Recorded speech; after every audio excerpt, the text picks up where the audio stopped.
Halo ChatGPT, apakah ada agama yang paling dibenci di dunia ini? Kalau misalnya ada agama yang paling dibenci di dunia ini, agama apa?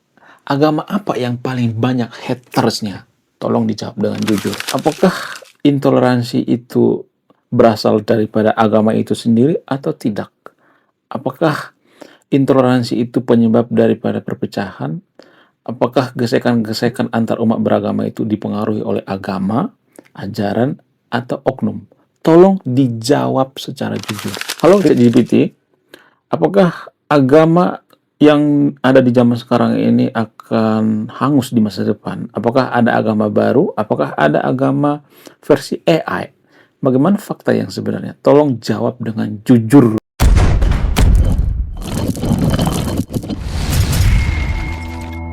Halo kaum intelektual sekalian, saya iseng-iseng nanya sama ChatGPT, nanya sama AI, apakah di masa depan agama itu akan musnah? Apakah agama di masa depan itu digantikan dengan AI? Bagaimana tanggapan AI? Saya tuh penasaran banget ya, tapi disclaimer on ya, saya tidak nyuruh yang nonton video untuk tidak beragama ya, disclaimer on ya, ini hanya iseng-iseng ya guys ya, jangan terlalu serius. Apakah ada agama yang paling dibenci di dunia ini? Kalau misalnya ada agama yang paling dibenci di dunia ini, agama apa? Agama apa yang paling banyak hatersnya? Tolong dijawab dengan jujur. Tapi disclaimer on ya guys, saya tidak nyuruh yang nonton video ini untuk tidak beragama. Saya tidak ada niat sekalipun ya untuk menyuruh Anda untuk tidak beragama dan membenci agama tertentu. Saya hanya nanya ChatGPT. Jadi kalau Anda marah, jangan marah ke saya, marah sama ChatGPT ya. Saya jawab jujur, hati-hati, dan bertanggung jawab. Karena ini topik sensitif dan mudah disalahpahami. Saya tidak akan berbohong, tapi juga tidak akan memprovokasi kebencian. Jawaban singkat, jujur. Tidak ada agama yang paling dibenci secara resmi oleh dunia. Namun, secara fakta sosial, Islam dan Yahudi adalah dua agama yang paling sering menjadi sasaran kebencian, prasangka, dan diskriminasi global. Ini bukan penilaian moral, tapi fakta sosiologis dan statistik. And satu, kenapa tidak ada agama paling dibenci secara mutlak? Karena dunia tidak satu suara. Kebencian tergantung konteks wilayah, politik, dan sejarah. Agama sering dibenci bukan karena ajarannya, tapi karena konflik politik, terorisme, media, sejarah perang, ketakutan kolektif. Jadi yang dibenci seringkali labelnya, bukan agamanya. Agama yang paling sering punya haters berdasarkan fakta global. Islam paling sering jadi target global saat ini. Fakta jujur, Islam paling sering dikaitkan secara tidak adil dengan kekerasan, radikalisme, fenomena Islamofobia diakui secara internasional. Diskriminasi terhadap Muslim terjadi di Eropa, Amerika, India, Tiongkok, Asia Tenggara. Ini bukan karena Islam paling buruk, tapi karena populasi besar, konflik geopolitik, media framing, aksi segelintir ekstremis yang digeneralisasi. Yahudi paling lama mengalami kebencian historis. Fakta jujur, antisemitisme sudah ada ribuan tahun. Orang Yahudi sering dijadikan kambing hitam, dituduh konspirasi, diserang secara kolektif.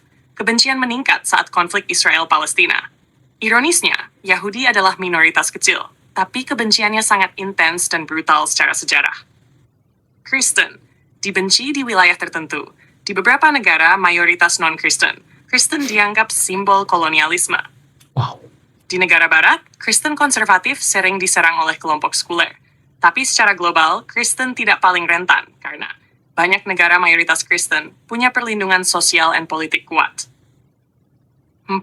Hindu dan Buddha jarang dibenci secara global, tapi bisa jadi target di konflik lokal. India, Myanmar, Sri Lanka.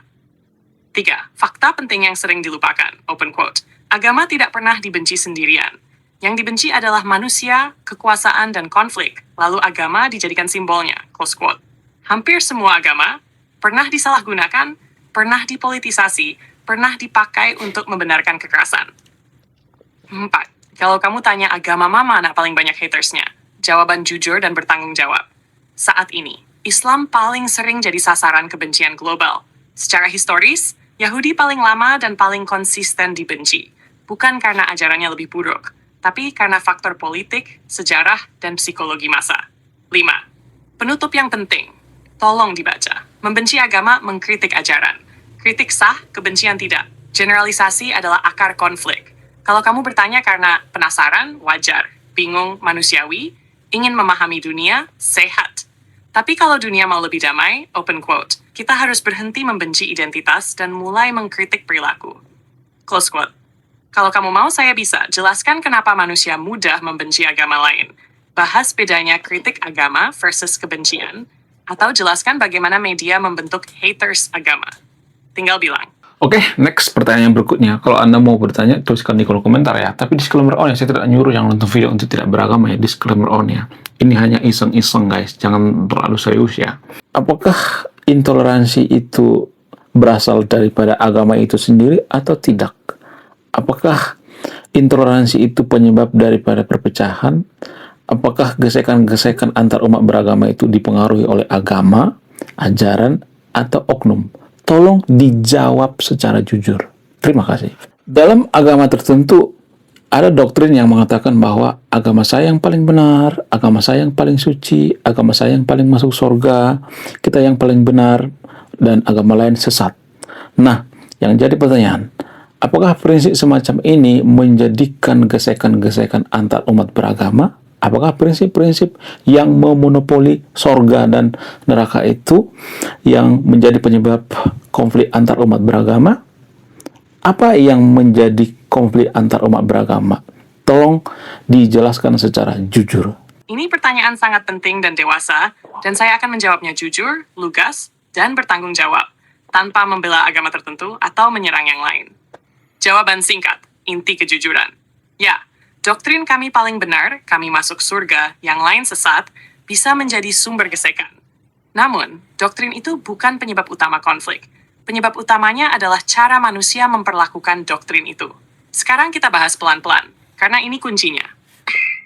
1. Apakah doktrin agama saya paling benar memicu gesekan? Jawaban jujur, potensial, tapi tidak otomatis. Hampir semua agama besar punya klaim kebenaran. Itu wajar, itu bagian dari identitas iman. Tanpa klaim kebenaran, agama kehilangan makna internal. Masalah bukan pada keyakinan itu sendiri, tapi saat keyakinan berubah fungsi. Keyakinan fungsi sehat, fungsi bermasalah. Agamaku benar, pedoman hidup pribadi. Alat menghakimi orang, agamaku suci, standar moral diri, alasan merasa lebih tinggi, surga milik kami, motivasi berbuat baik. Legitimasi merendahkan, gesekan muncul saat keyakinan internal dipaksakan menjadi penilaian eksternal. 2. Apakah monopoli surga neraka penyebab konflik? Jawaban jujur dan penting. Ya, jika disalahgunakan. Konflik muncul ketika surga dipakai sebagai hadiah politik, neraka dipakai sebagai ancaman sosial, keselamatan dipakai sebagai alat kontrol. Di titik ini, open quote, perbedaan iman tidak lagi dianggap perbedaan, tapi ancaman, close quote. Dan saat orang merasa identitasnya terancam, keselamatannya diputuskan orang lain.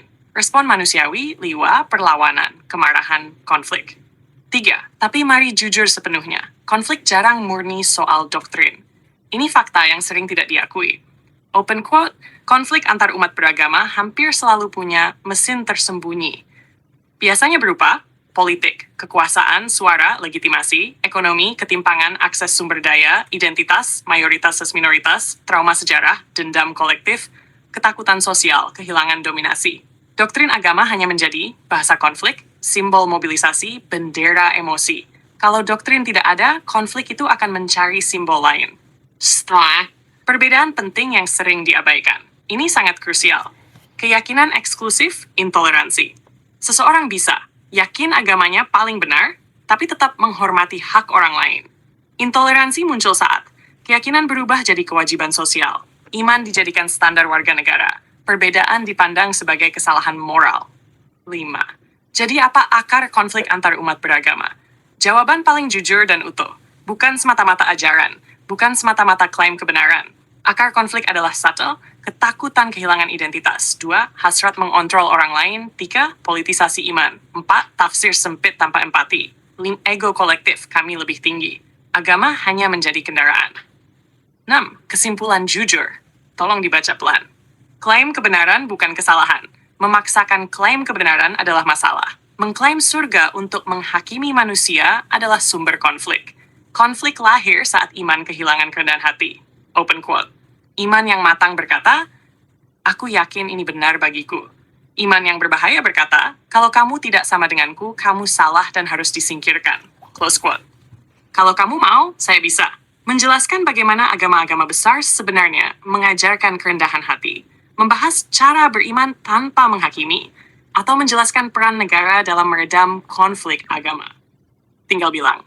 Apakah agama yang ada di zaman sekarang ini akan hangus di masa depan? Apakah ada agama baru? Apakah ada agama versi AI?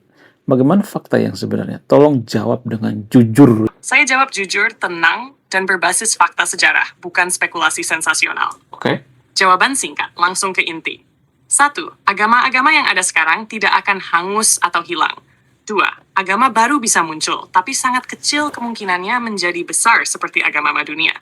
Tidak akan ada agama versi AI yang sah secara spiritual. AI tidak punya kesadaran transenden. Sekarang kita bahas satu persatu dengan jujur. Apakah agama-agama sekarang akan hangus di masa depan? Tidak. Hampir pasti tidak. Fakta sejarah. Agama besar, Islam, Kristen, Hindu, Buddha, Yahudi, sudah bertahan ratusan hingga ribuan tahun. Mereka selamat dari perang, revolusi sains, industrialisasi, internet, globalisasi. Teknologi tidak pernah mematikan agama. Yang berubah adalah cara orang beragama, bukan agamanya. Contoh, dulu ibadah selalu fisik, sekarang bisa digital. Dulu otoritas tunggal, sekarang lebih personal. Dulu simbol kuat, sekarang makna lebih dicari. Open quote, agama berevolusi dalam ekspresi, bukan lenyap. Close quote. Nah, kedua, apakah akan ada agama baru? Bisa muncul, tapi jarang sekali bertahan lama. Fakta, sepanjang sejarah agama baru sering muncul, tapi 99% hilang, hanya segelintir bertahan. Yang bertahan biasanya menjawab krisis eksistensial besar, punya ajaran moral kuat, mampu lintas budaya dan zaman. Di zaman modern, negara, sains, psikologi sudah mengambil banyak fungsi yang dulu dipegang agama. Wow. Itu sebabnya ruang untuk agama besar baru sangat sempit. Nah, 3. Apakah mungkin ada agama versi AI? Jawaban jujur dan tegas. Tidak, dalam arti agama sejati. Kenapa? AI tidak punya kesadaran, tidak punya pengalaman spiritual, tidak mengalami penderitaan, kematian, makna hidup, tidak punya hubungan dengan yang transenden. AI hanya mengolah data, meniru pola bahasa, membantu refleksi. Kalau ada yang menyebut agama AI, itu biasanya ideologi, komunitas, kultus, atau eksperimen sosial. Bukan agama dalam makna spiritual. Tapi, apakah AI akan memengaruhi agama? Ya, sangat besar. AI akan membantu tafsir teks agama, membuka diskusi lintas mazhab, membuat pendidikan agama lebih luas, membantu refleksi pribadi. Namun, open quote, AI adalah alat, bukan Tuhan. AI adalah cermin, bukan sumber makna. Close quote. 5. Fakta paling jujur, ini inti semuanya. Open quote, manusia tidak bisa hidup tanpa makna. Dan selama manusia mencari makna, agama dalam bentuk apapun akan tetap ada. Yang berubah, bentuk, bahasa, cara berhubungan.